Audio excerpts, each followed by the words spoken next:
by these drivers because the conditions have changed. They've been very wet, they're now drying. Whether it continues to stay dry or not is another thing.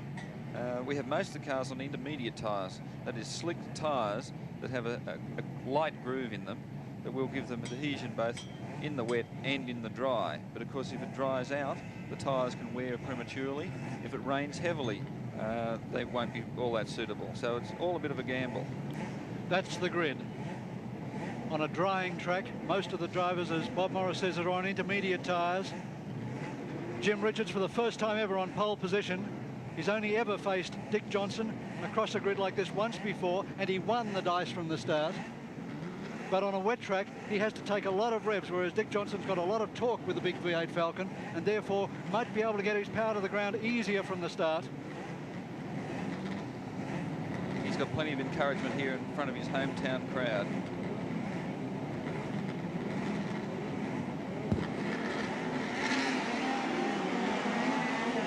And look at Richards start. Johnson's got no option but to duck in behind him, and here comes Harvey down the inside in the Marlboro Holden dealer team Commodore. George Fury around the outside of Harvey in the Nissan.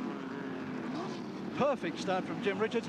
Nissan with Fury takes over third position from John Harvey. And look at Fury go. I think he's really going to settle into this.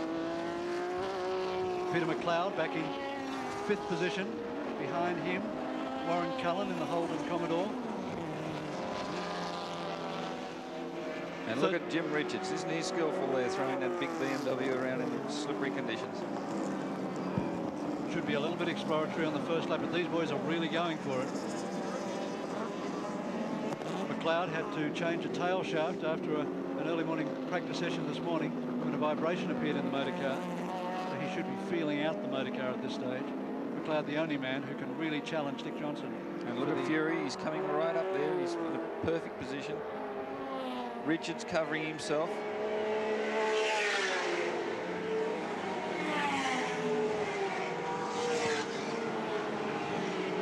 John Harvey hanging back in fourth position. And this is Richards' big chance. After a dismal year where he's been as low as 16th position at Oran Park 3 weekends ago and as high only as 5th. Dick Johnson, third, rather. Dick Johnson loves this circuit, his home circuit. He's very quick through this back part of the circuit under the Dunlop Bridge.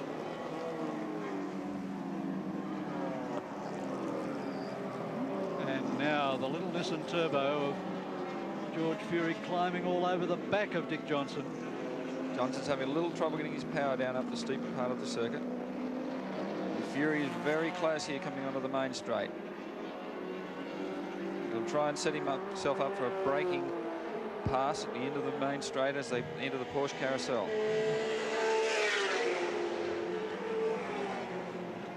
You notice Richards doesn't have the wipers on. He has a clear track in front of him, whereas Johnson and Fury both have their wipers going full speed.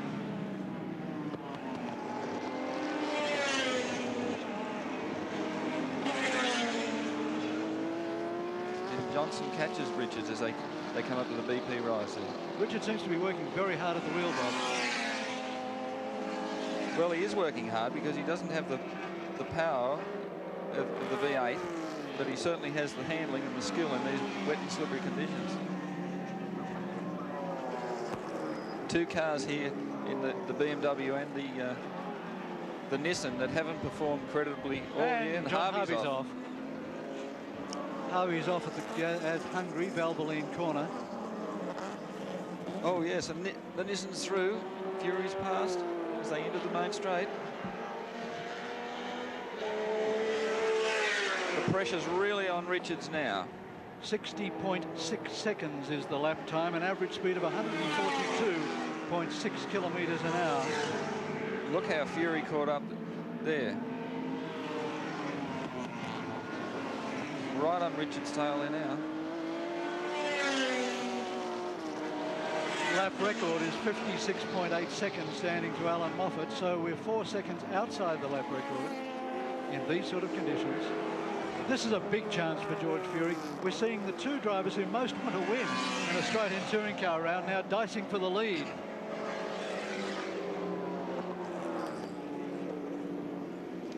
It's interesting here to have three totally different motor cars. The 6-cylinder BMW, the 4-cylinder turbocharged Nissan, and the big V8 Falcon. All fairly comparable in performance, but here comes Fury. He's looking for a pass here. Richards is holding him out on the dog leg.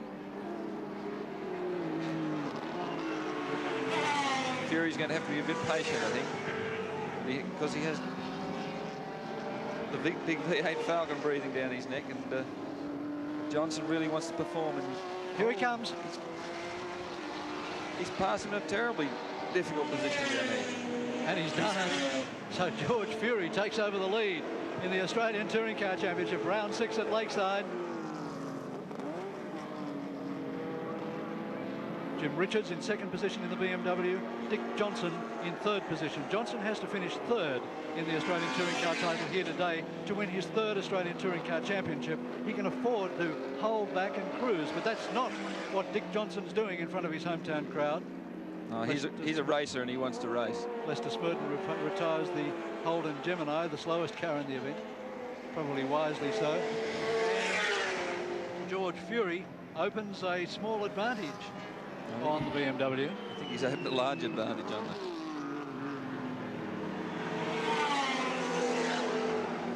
This is Fury's first time racing here at Lakeside, and he's learnt the circuit very quickly.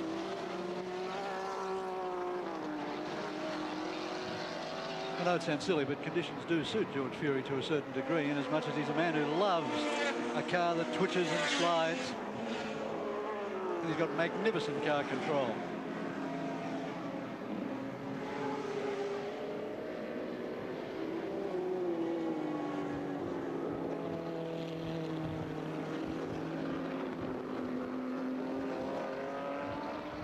The irony of it is that team manager Howard Marsden has left Australia this morning to go to Japan to check out the chances of their new Group A car for next year. And he can't see his beloved. Here comes Johnson down the inside, gets balked by a slower car. There's 2.55 seconds separating the BMW from the Nissan in front of it.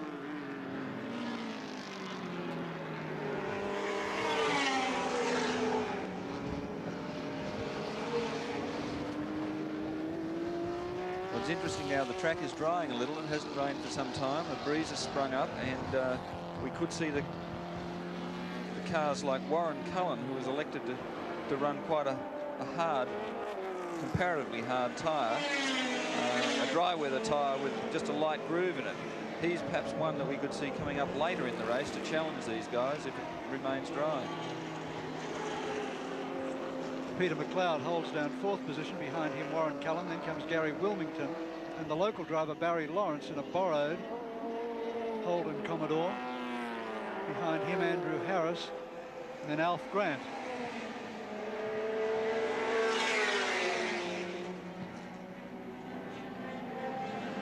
The dice for 2nd position between Jim Richards in the BMW and Dick Johnson in the Ford Falcon. Johnson is not being backward in asking for that 2nd position. He's very fast around the carousel part of the circuit. Got the pressure right on Jim Richards.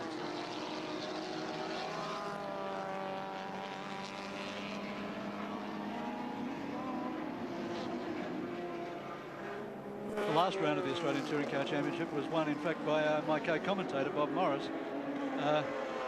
Bob, just how much development is left in these motor cars? Well, I think if the cars kept going for 10 years, it'd always be development. Somebody always finds a new tweak and something to make them go just a little bit faster all the time. Must be but there's not much left in it. Must be frustrating you today that you're here sitting with us rather than down there racing. Well, I love to race, and I think in these conditions it would be a lot of fun, but a lot of hard work. And I can see that Dick Johnson is really sliding that big Falcon around. He's got the pressure right on Richards. Richards is very cool.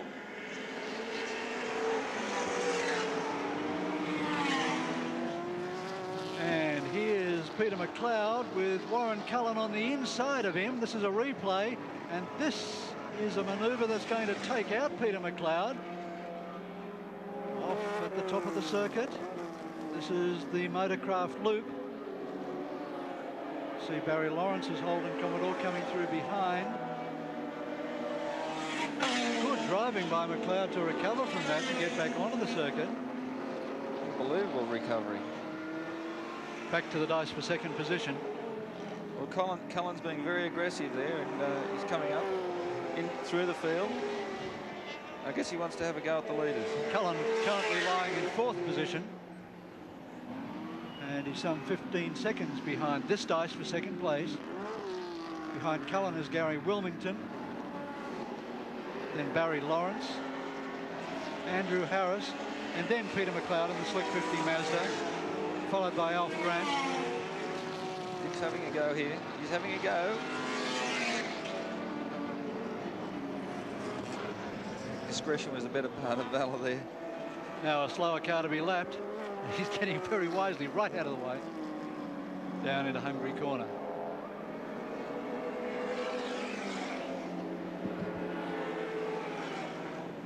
Johnson in the overlapping manoeuvre backs off just a little bit. Coming up to lap now, Craig Harris in the Ford Capri V6.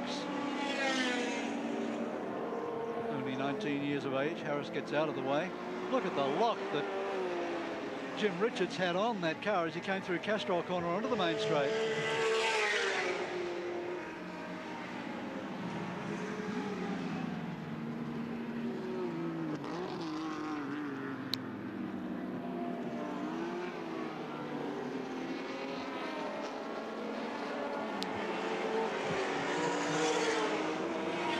.63 seconds separates this from the dice for fourth position, which is currently being led by Warren Cullen, who's just opened a gap of about 1 second on a furiously battling trio of cars behind him. Johnson sideways, holds it.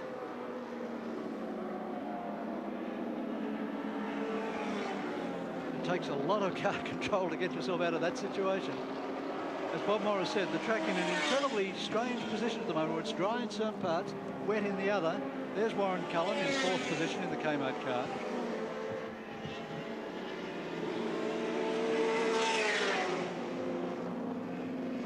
Behind Cullen comes the local driver, Barry Lawrence, Speedway ace of some note.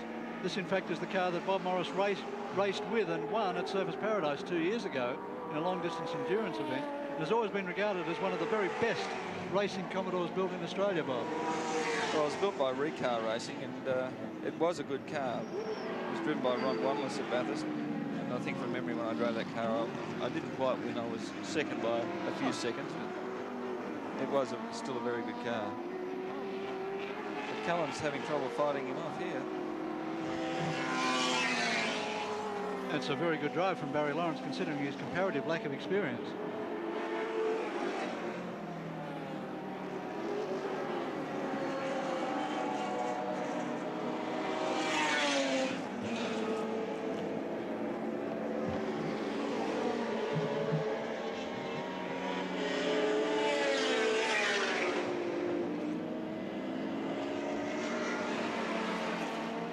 I think Lawrence is going to have a go at passing him before too many laps. He's right behind him when they get to these slower cars, which is always a difficulty.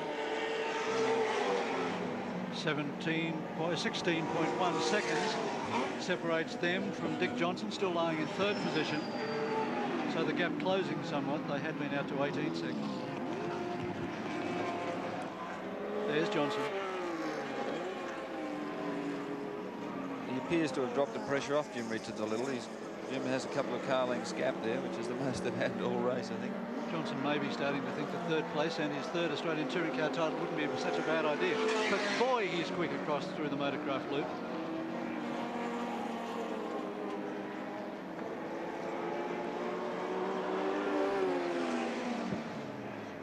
Here comes Johnson again out of the slipstream. He won't do it till the ducks in.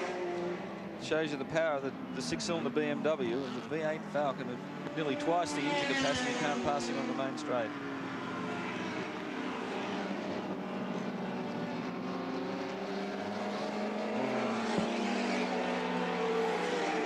Johnson really wants that second position.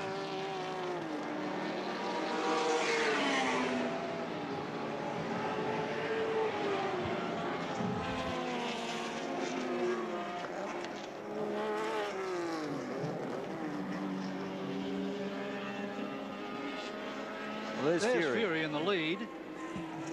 And the gap between Fury and Jim Richards is 4.73 seconds. So Fury opening a security gap.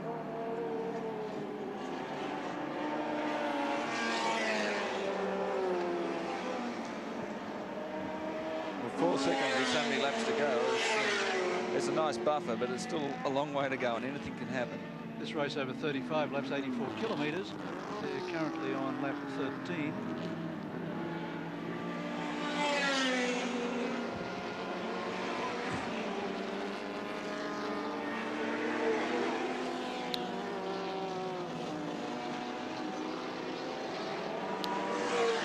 After 5 rounds in the Australian Touring Car Championship, Dick Johnson leads the title on 111 points from Peter McLeod on 80 points. The situation as far as points goes for the future is that if Johnson scores a 3rd place here today, he'll go out to 131 points. Now, if McLeod was to win today, which seems unlikely at this stage, and also to win in Adelaide in 2 weeks' time, he'd score another 50 points on his current 80, giving him 130 points. In other words, Johnson only needs to give himself a security 3rd place to win his 3rd Australian Touring Car Championship. He won last in 1982, relinquished the title to Alan Moffat last year. Should Johnson take 3 Australian Touring Car titles, he will join Peter Brock as having 3 titles each. And Barry Cunningham is through Warren Cullen. Barry Lawrence is through Warren Cullen to take over 4th position.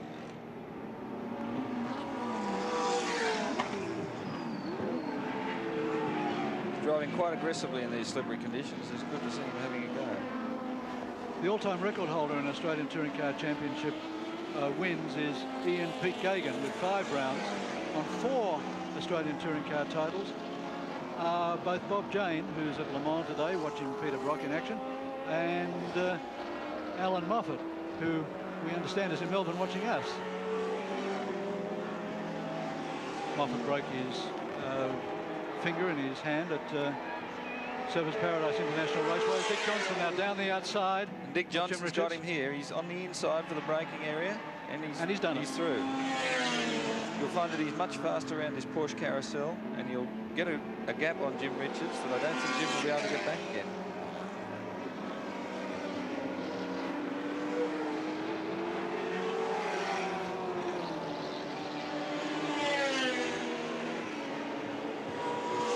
George Fury has the lead on Johnson, who is 5.15 seconds behind. Fury coming up to lap John Harvey, and Johnson's really going for it.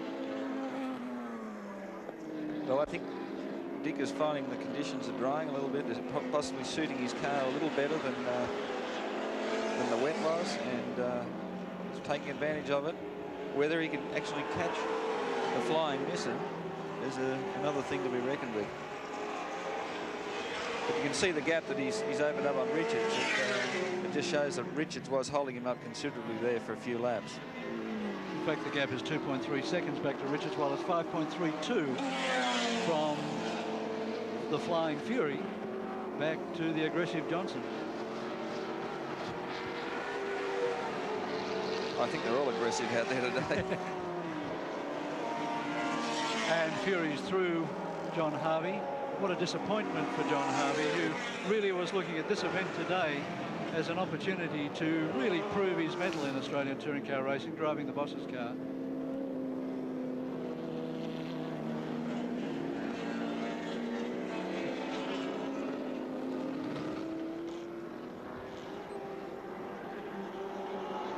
Fury flashes his lights at a slower competitor, and the gap drops. I'll check my watch again to be on the safe side. Drops to 3.11 seconds. Dick Johnson has hauled back 2 seconds on George Fury on that lap. Well, it'll be interesting to see what George Fury can do, because obviously he's been getting the gap from his own pit, and now that he knows that Johnson's through Richards and catching up, we'll see whether he can actually open the gap again, or Richards is going to wear him down. Johnson's going to wear him down. That's the position after 15 laps. George Fury leads from Dick Johnson, with Jim Richards in 3rd position. but you wouldn't etch those results in stone at this stage. Johnson comes up to overlap John Harvey. Slug, as he's known in the trade, but certainly not for his driving manner. Gets out of the way, although normally is the hardest man in the world to pass. 2.73 seconds is the gap between Fury and Johnson across the top of the motorcraft loop and onto the straight. It goes down to 2.53 seconds. Well, Johnson's having a go.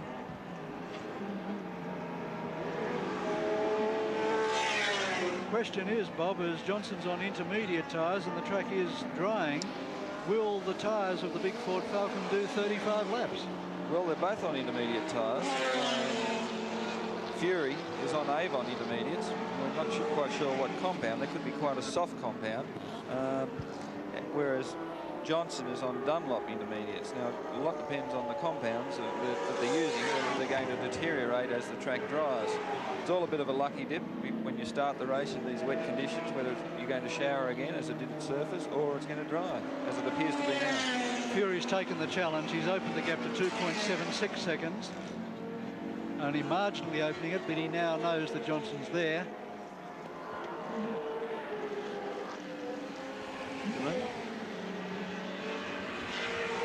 Drops to 2.56 on the straight. And it starts to rain again.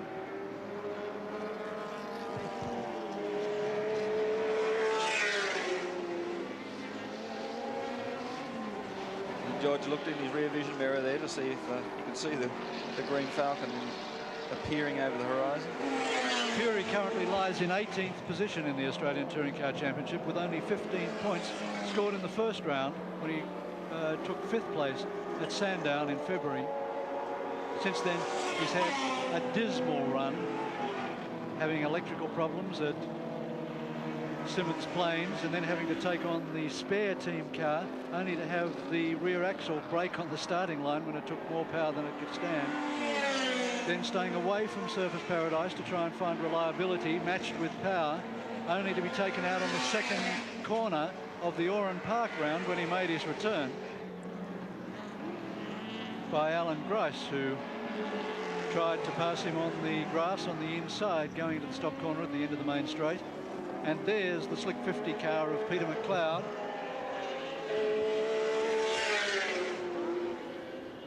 Back in 6th position. I think a driver who's not particularly happy in these conditions, although he excelled himself at Surface Paradise in a similar sort of condition. Perhaps it's his inexperience, particularly on this circuit. It's the first time that he has raced here, and it is a circuit that takes a little coming to grips with. He's managed to get ahead of Gary Wilmington and Andrew Harris, however, after his off caused by Warren Cullen.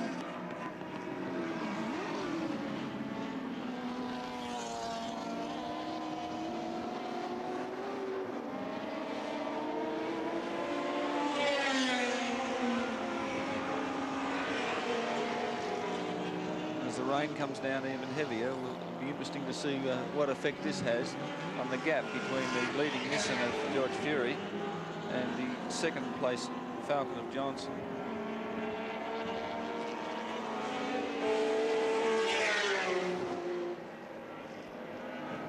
Perhaps Jim Richards has ordered this rain, and he might move up on them again. Well, I'll put a split on the distance between Richards and Fury.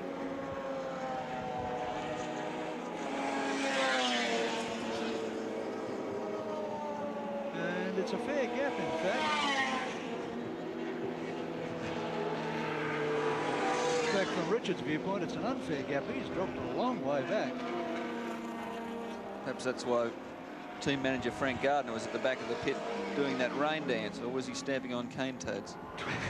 20.77 seconds is the gap between George Fury in the lead and Jim Richards in 3rd position.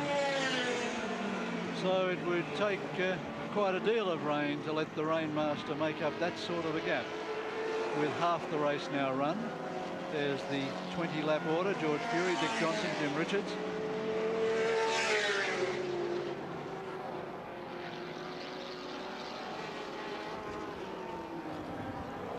Fury now will be relying on the signals from his pit to tell him exactly how fast he has to drive in this race, because after all, he only just has to win. And you can see Johnson's Falcon there in the background. The gap is 3.65 seconds between Fury and Johnson. The gap comfortable enough so that he can take his time in the traffic. After all, when you're lapping a car in these wet conditions, perhaps they might not see him arrive with the rain and move over, or whatever can happen. So Fury has to be very careful lapping these cars. A big crowd has turned out at Lakeside for the FM 104 round of the Australian Touring Car Title today, mainly brought by that radio station, in fact, who have really been promoting this event this weekend. And you just wouldn't expect to see this many people at such a wet meeting, except for two factors. It's been well promoted, and Dick Johnson is racing in front of his hometown crowd to win his third Touring Car Championship. And for that, the Queenslanders would step over a whole nest of cane toads.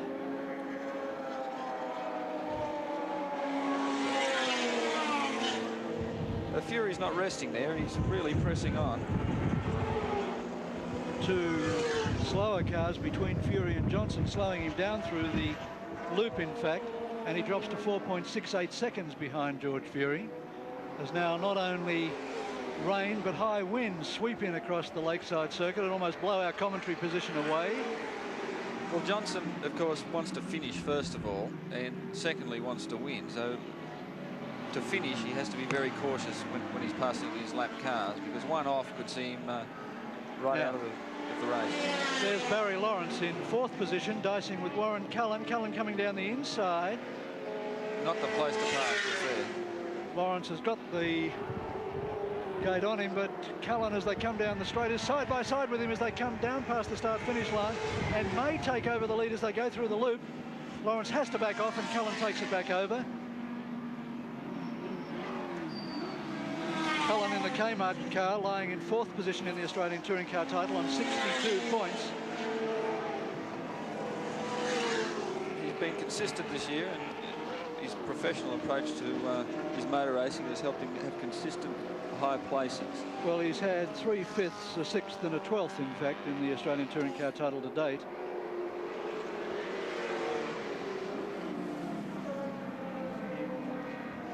And theoretically will be one of the few drivers who actually have to drop around by the seventh round of the series at Adelaide in 2 weeks' time.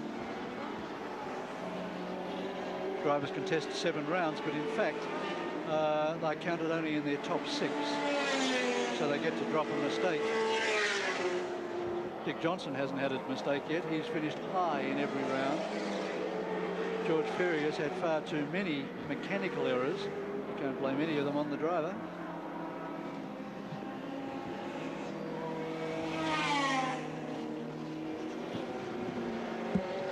I think Nissan have been pioneering the turbo car, and it looks like the way the future will go in motor racing will be turbos, and Nissan have been pioneering for 2 years.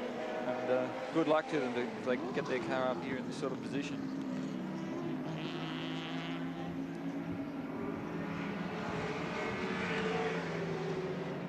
This was the car that last year looked to be in the box seat for the Australian Touring Car Title, because last year it was running in the under 3 litre class and therefore picking up more points than the outright cars under the point system. This year it's been reclassified as an outright touring car and must race against Dick Johnson on a point-for-point basis. And as Fury comes up the hill, Johnson's only coming down the hill, and the gap is now really opening up. So Johnson has probably found the limits of his adhesion, or has decided that the Australian Touring Car Title really does mean something, because he is 9.4 seconds behind George Fury. Well, I think he could see Fury in the distance and decided to really have a go, and then when he was caught up in the traffic there and started to slide around a little, I think he's backed off and used his discretion to try and finish this race in one piece.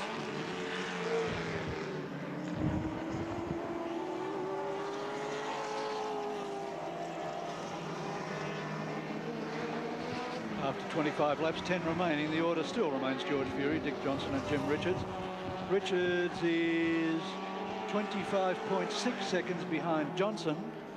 Well, in fact, the Commodores of Cullen and Lawrence are actually catching Richards. 3.16 seconds is the gap between Richards and Cullen, and that is very much the dice of the moment.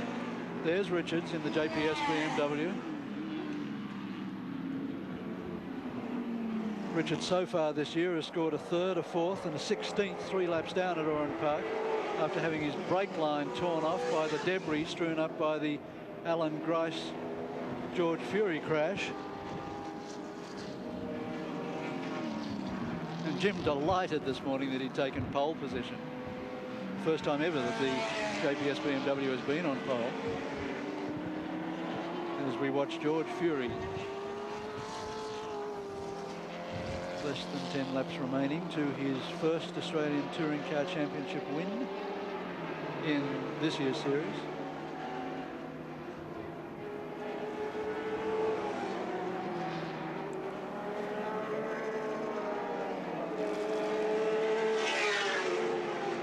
I think George has been using his rally driving experience to put him in good stead here today, because the racetrack has somehow resembled a forest rally road with all the water over it and all the oil too, which is made extremely slippery.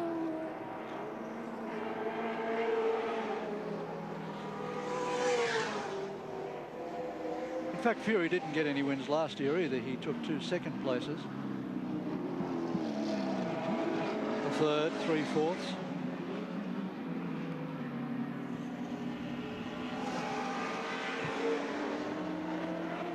And Cullen is right on the tail of Jim Richards in 3rd position, coming up in the motorcraft loop.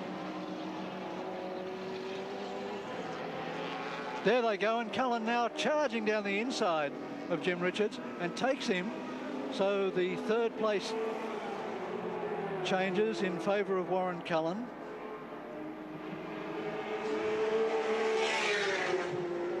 And should Cullen hold on to that 3rd place, it'll be his highest placing yet in the Australian Touring Car title this year.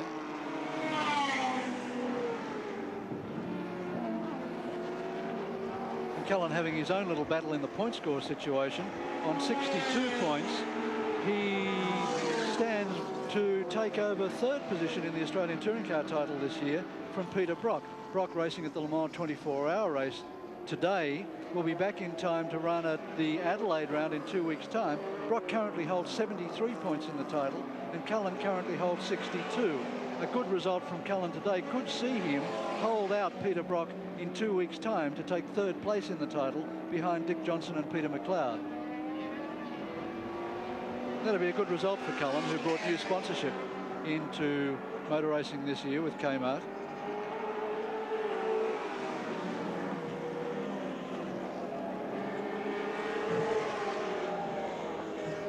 Well, I think Cullen has reached the position of his pit crew are informing him that he's really a long way back from Dick Johnson. And unless Dick has a problem, I can't see that Cullen could make any inroads on Johnson. And he doesn't have anybody challenging him from behind, so I think that he really virtually has to hold station to make sure that he stays on the road and comes home with a good, safe, strong 3rd place. And as George Fury leaves the main straight, Dick Johnson just comes onto it, so that's the gap between them. Meantime, the gap between Johnson and Cullen is 24.26 seconds. So that's, as Bob Morris says, quite unassailable. Well, it's not quite unassailable unless we really get some drying conditions, because Cullen does have quite hard compound tyres on, and could see him quite a bit faster than the other competitors towards the end of the race if the track really dries out.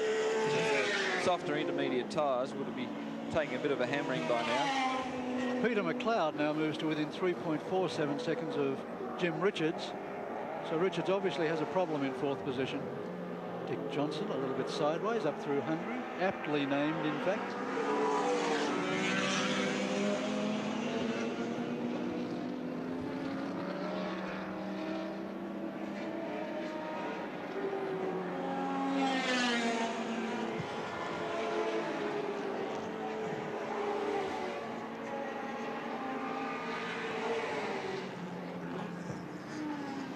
Johnson's car's been a model of reliability this year. Something that the big V8s didn't have in preceding years.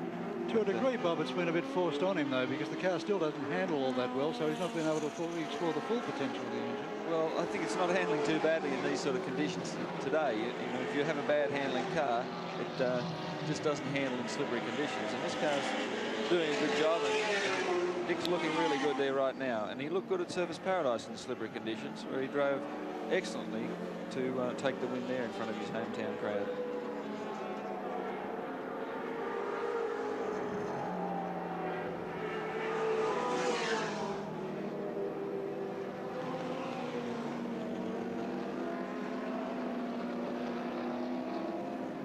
George Fury happily in the lead on the last lap of the race, and this will be a big result for George,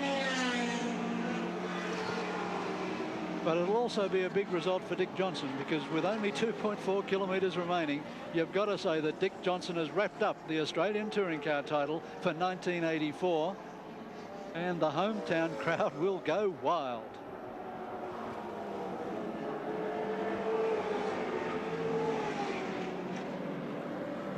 Well, Everett's glowing red like that. It's not showing puffs of white smoke, and that makes George Fury very happy as he comes over the top of the hill for the last time, and he can now coast to victory. Well, I think a driver's always nervous in the last few laps of the race, because you're always listening for the noises or whatever else can go wrong, and especially when it's only a matter of coasting to the finish like he has.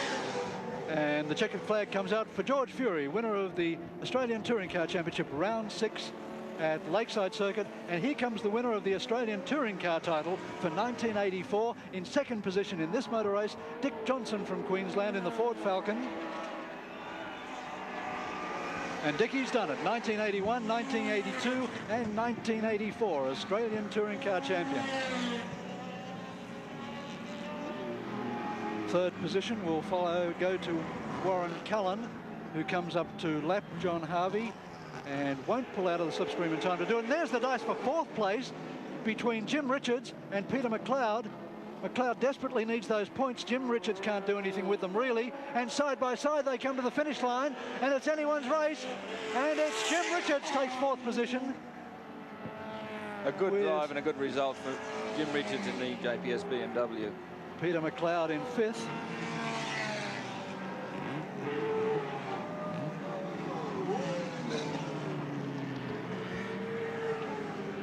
And there are the results of the sixth round of the FM 104 Australian Touring Car title at Lakeside Circuit. George Fury won it from Dick Johnson with Warren